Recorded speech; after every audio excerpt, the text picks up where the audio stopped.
grafis yang kami bedakan untuk menjelaskan perbedaan. Jadi yang sebelah kiri ini karburator, yang sebelah kanan ini PJM-FI. Perbedaannya hanya pada sistem suplai bahan bakar. Jadi kalau teknologi injeksi itu sebenarnya ya sepeda motor ini masih sama, rodanya bulat juga, ada bola lampunya, kan gitu ya, ada mesinnya sama. Nah, cuman letak perbedaannya hanya di sistem suplai bahan bakar. Ya. Nah, ini dia perbedaannya, lebih masuk lagi kita ke dalam ya. Kalau karburator itu, ya, sistem karburator, bahan bakar akan disimpan sementara di mangkok karburator di sini, betul nggak? Iya kan? Ditampung. Dan mengalirnya bahan bakar dari tangki ke karburator berdasarkan gaya gravitasi bumi. Jadi dia mengalir. Makanya tidak pernah diletakkan itu tangki lebih rendah daripada karburator. Selalu tangki lebih tinggi supaya bahan bakar bisa mengalir ke karburator. Nah, sekarang ya, ini ya, PJM-FI ada satu tempat bentuknya hampir sama kayak karburator, tapi itu bukan karburator. Kita sebutnya throttle body. Throttle body itu suatu tempat saja, ya, kayak saluran, kayak bambu itu kita potong bulat gitu ya. Nah, di sana bercampurnya nanti bahan bakar dan udara. Bahan bakar tidak terdapat di situ pada saat sepeda motor berhenti mesinnya. Jadi kering. Kalau ini kan yang karburator tetap ditampung kan gitu. Pada saat sepeda motor lagi di parkiran itu ada bensinnya di karburator. Ini tidak ada, kering. Kapan adanya bahan bakar? Saat mesin sudah mulai hidup atau berputar, disemprotkan. Semprotnya bukan semprot terus-terusan, sesekali disemprot, ya, dengan menggunakan injektor, gitu ya. Nah, tersebut CDI namanya, Capacity Discharge Equation, yang melakukan perintah pembakaran bahan bakar dan udara di ruang bakar melalui equation coil dan busi, dinamakan dengan CDI. Ya, nah CDI ini mempunyai informan, ya, namanya sensor engine speed. Nah, dia mengatur pengapian si CDI. Ya, bedanya kalau di injeksi atau PJM-FI, dia mengatur namanya ECM, Engine Control Module. Ya, dia bukan hanya mengatur pengapian, tetapi yang diaturnya juga waktu penyemprotan bahan bakar dan jumlah bahan bakar yang mau disemprotkan. Jadi bukan hanya pengapian saja yang diatur, kapan harus busi bersihkan pengapi, tidak, bukan hanya itu. Kalau di CDI hanya itu. Kalau di ECM ada 3. Yang pertama pengapian, yang kedua adalah kapan disemprotkannya bahan bakar, yang ketiga jumlah semprotan bahan bakar atau kapasitas bahan bakar yang disemprotkan. Itu dia yang mengatur, ya. Dia yang mengatur, baru dia kasih perintah kepada busi kapan harus nyemprot, kemudian kepada injektor kapan harus nyemprot bahan bakar, berapa banyak bahan bakar yang disemprotkan, gitu ya. Nah, dia mendapat informan ya, atau detektif mata-mata, nah, yang ngasih input ke dia sensor. Kalau ini hanya kecepatan putaran mesin, dibaca di mana ini? Di magnet. Nah, putaran makin kencang, dia kirim perintah ke CDI. CDI merubah mapping pengapian. Tapi kalau PJM-FI, karena banyak yang dia atur, maka dia butuh juga informan yang banyak. Sensor apa saja? Throttle position, air temperatur udara ya, kemudian intake pressure, engine temperatur, engine speed, exhaust atau gas O2 ya, ini sensor O2, sensor oksigen. Ada lagi CKP, carriage position. Nah, itulah beberapa informan mereka yang memberikan input kepada ECM. Selanjutnya ECM mengolah data, seberapa banyak bahan bakar mau disemprotkan. Nah, dan kapan mau dipercikan dengan api, gitu ya? Kapan mau dipercikan dengan api? Nah ini beda karburator dan sistem injeksi. Nah kalau kita lihat di sini, inilah mangkok karburator yang saya sebutkan tadi, menyimpan bahan bakar sementara atau bensin di sini. Ya, nah ini. Makanya kelemahannya kalau sistem karburator itu nanti kalau kita lihat ada istilahnya banjir, betul ya? Banjir, bau bensin, ya kan? Nah, karena ditampung sementara. Tuh, yang kedua namanya bensin itu ditampung lama-lama ada endapan yang terjadilah kotoran di sini. Maka setiap bulan harus rajin dibersihkan, dirawat, disemprot, ya. Nah, harus rajin dibersihkan. Tapi kalau di sini nanti, ya di JFI, throttle body-nya itu tidak ada menyimpan bensin, cuman disematkan injektor di sini untuk menyemprotkan, tugasnya menyemprotkan bahan bakar atas perintah ECM. Bahan bakarnya dari mana? Dari tangki. Kok bisa mengalir? Ada pompa. Pasti yang namanya PJFI harus ada pompa. Kalau karburator tidak perlu, karena tadi mengalirnya ke karburator berdasarkan gravitasi bumi. Ya, mengalir dia gitu. Nah, bedanya lagi keuntungan daripada PJFI dengan sistem karburator, terjadilah partikel yang lebih halus kalau untuk PJFI. Ya, antara bahan bakar dengan udara. Kalau udara itu kita lihat warna biru, bensin itu warna kuning. Kurang lebih beginilah gambarannya yang terjadi. Kalau sistem karburator itu kasar-kasar, ya. Sehingga kurang homogen, ya. Semakin homogen antara udara dan bahan bakar, semakin mudah terbakar. Contohnya ini, saya nyalakan lilin di sini, ya. Terus saya ambil satu gayung minyak lampu, terus kira-kira makin besar apinya apa makin kecil? Mati. Tapi kalau sekiranya saya semprotkan si bensin, minyak lampu tadi, saya semprotkan dengan menggunakan alat bantu untuk nyemprot nyamuk gitu, apa yang terjadi? Makin menyala besar. Nah, itu gunanya bahan bakar dan udara harus sehomogen mungkin, partikelnya lebih kecil. Nah ini dia, ya. Nah, tuh. Terus ini juga bisa kita analogikan dalam kehidupan sehari-hari. Kalau karburator boros bahan bakar. Kalau injektor, kalau PJFI karena dia pakai injektor malah irit bahan bakar. Kayak kita mandi, kamar mandi pakai bak yang nampung air, kita pakai galon mandinya. Mungkin setengah bak baru puas kita. Betul kan? Nah, coba kita mandi pakai shower. Mungkin kalau di total cuma 12 gayung. Iya kan? Rasanya kita sudah mandi, sudah basah semua. Lebih irit sebenarnya. Nah, analoginya seperti itu ya. Oke, kita lihat ini sekarang simulasi ya.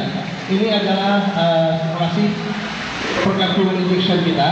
Ini saya gambarkan ada tangki bahan bakar, di dalam tangki ada pompa, ya, ada bensin untuk membakar di ruang bakar gitu ya. Kemudian di sini ruang bakar, ini busi, ini valve in, ini valve X, flat in, flat X, flat minyak, flat api, nah itu orang pasaran bilang ya. Kemudian ini throttle body, di sinilah injektor. Nah ini throttle body, kemudian ini adalah saringan udara. Jangan lupa ada ECM sebagai komandannya yang mengatur segalanya, yang mengatur pengapian, yang mengatur semprotan bahan bakar. Nah, dia itu. Nah ini gas tangan kita atau throttle grip kita, ya. Ini kunci kontak di starter. Ya, oke, coba di mic. Oke, ada ini. Nah, Coba, oh, sudah lupa Dedi. Pak Dedi langsung pencet starter. Untuk hidupkan sepeda motor, kunci kontak di-on-kan dulu Pak Dedi. Iya kan? Nah, akan terhisap bahan bakar. Coba off-kan lagi Pak Dedi. Off-kan.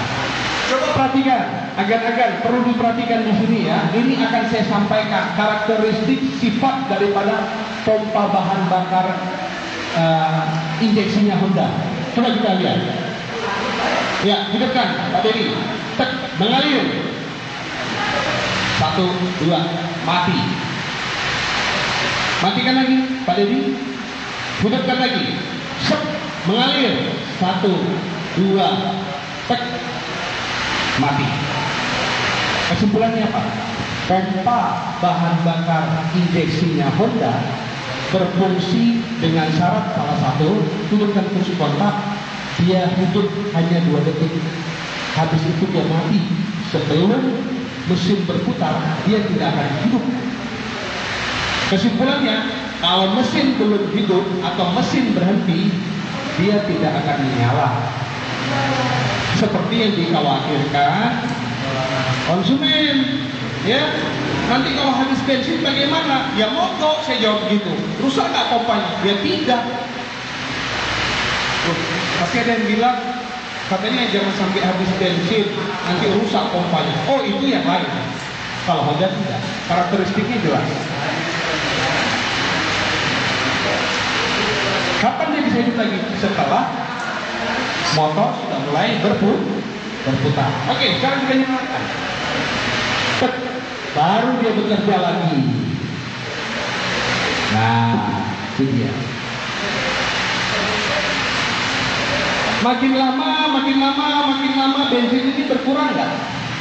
Berkurang sampai ketinggian permukaan bensin sampai di sini tidak ada lagi bensin yang mau dihisap di pompa, betul nggak? Bagaimana? Terhenti nggak pembakaran? Terhenti pembakaran. Terhenti nggak mesin? Terhenti mesin. Mesin berhenti, pompa pun mati. Jadi no problem. Honda itu no product without safety. Safety apa? Safety produk juga safety pengendaranya. Tidak pernah Honda itu keluarkan matic di saat side stand-nya dipasang bisa nyala mesinnya, karena dia tidak pakai persneling. Tarik gas bisa langsung meluncur, kan gitu kan? Dia sudah memikirkan safety dengan side stand switch-nya. Jadi matic apapun Honda sistemnya seperti ini. Itu dari segi safety-nya. Nah, kita lihat ini ya. Tersemprotnya bahan bakar ke throttle body oleh injektor itu tergantung oleh ECM. ECM ini dapat informasi dulu dari beberapa sensor tadi, baru dia olah untuk selanjutnya dia putuskan kepada si busi kapan mengecikkan bunga api, kepada injektor kapan harus semprot bahan bakar, seberapa banyak bahan bakar harus disemprotkan. Coba kita perhatikan pada saat RPM 2000 artinya ini langsam, mesin masih langsam. Karakteristik penyemprotan terjadi seperti ini ya, durasinya kita perhatikan.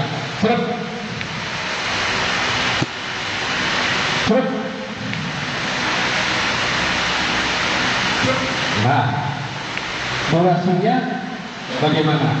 Lama apa sebentar? Sebentar. Sedikit bahan bakar. Karena ECM tahu mesin ini nggak butuh makan banyak dia. Mesin baru putaran rendah. Injektor, tolong semprotkan bahan bakar dikit aja. Oh, dikit aja bos? Iya. Kenapa dikit aja? Udah, lakukan aja begitu. Nah, gitulah kira-kira mereka berbicaranya ya. Nah, coba kita naikkan gas up 4000 rpm. Apa yang terjadi? Durasi semprotannya semakin lama.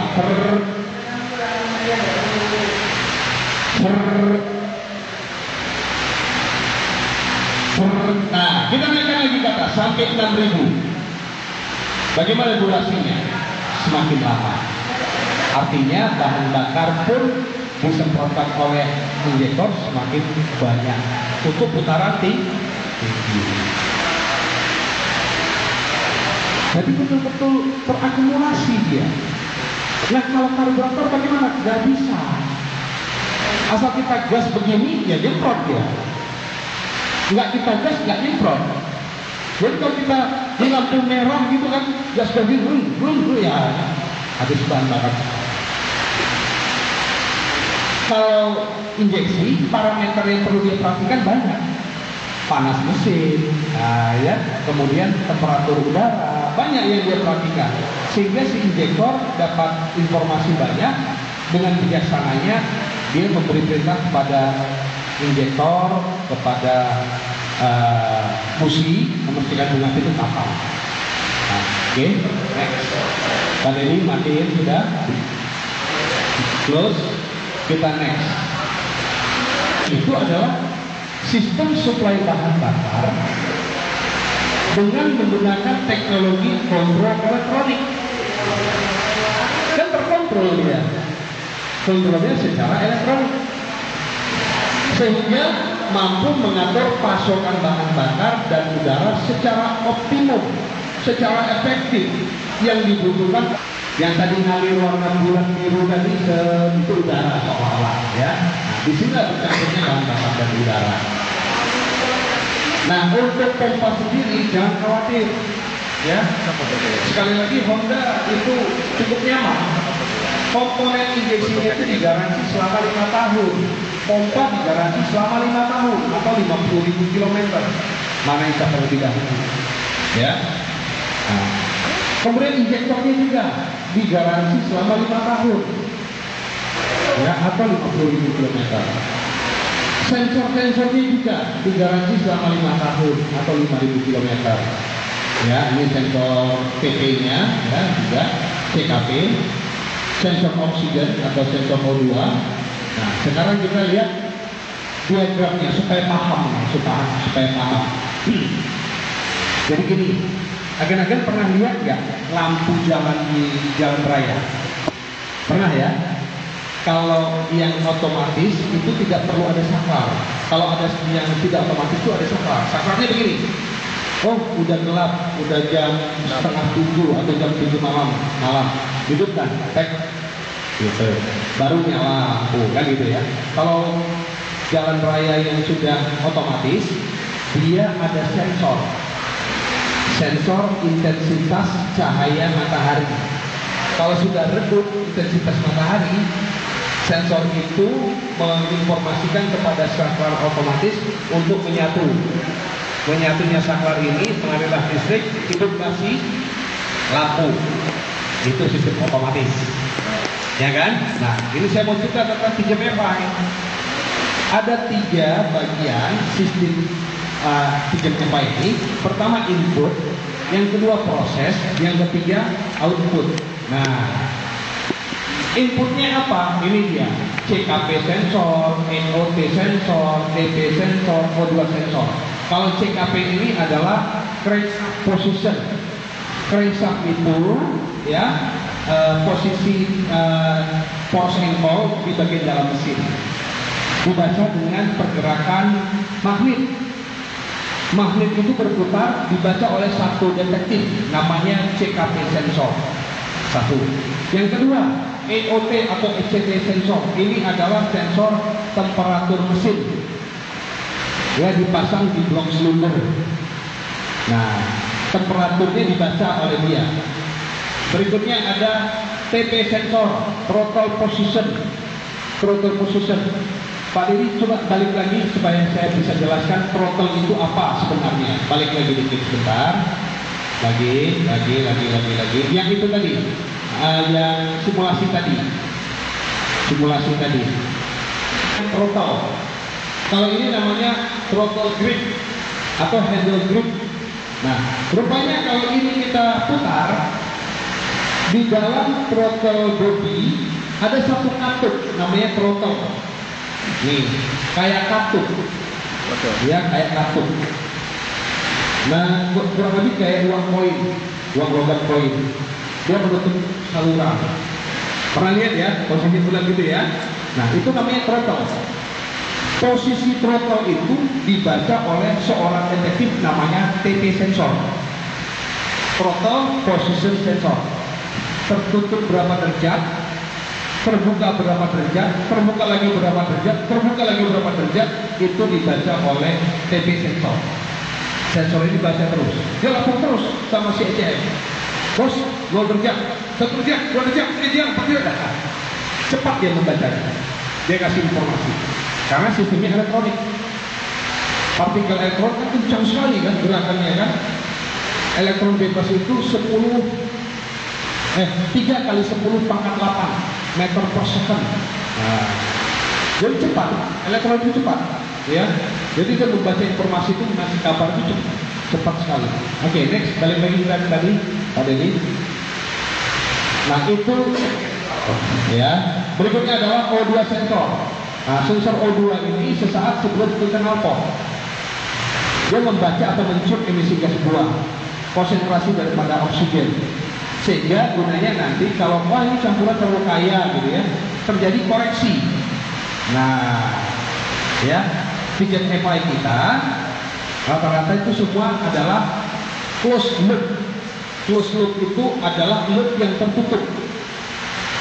Jadi bukan proses di awal, setelah selesai pun ada evaluasinya, balik lagi dikoreksi. Nah, terjadi proses lagi. Nah, itu dia. Closed loop ya. Oke. Setelah input didapat, dikirim ke ECM untuk dilakukan proses. Nah, ECM ini nanti memilih peta mapping. Nah, ini agar-agar ini dari teknik atau dari sarjana hukum atau sarjana ekonomi, kedipan yang terjadi di sepeda motor di speedometernya. Self diagnostic function, fungsi diagnosa mandiri. Jadi dia tahu sensor apa yang rusak. Ini untuk memudahkan mekanik melakukan diagnosa. Oh, dia baca gini kan, 10, 11, 12. Oh, berarti injektor ini yang bermasalah. Nah, kita lengkapi dengan mil, namanya malfunction indicator lamp. Ini sebagai contoh. Nah, ini kedipan. Kalau mau dijepret silakan. Kita buka aja rahasianya, ya. Mungkin mau baca gitu kan, kedipan sekian apa artinya, kedipan sekian apa artinya. Ini sensor-sensor yang dia sampaikan. Dan ini sifatnya internasional, ya, untuk produk Honda dimanapun, ya. Jadi kalau kedipan panjang itu puluhan, 10, kedipan pendek itu satuan. Jadi kalau untuk dia mau mengatakan 12 misalnya, dia terkedipnya agak panjang sekali, terus pendek 2 kali. Berarti 10, 11, 12.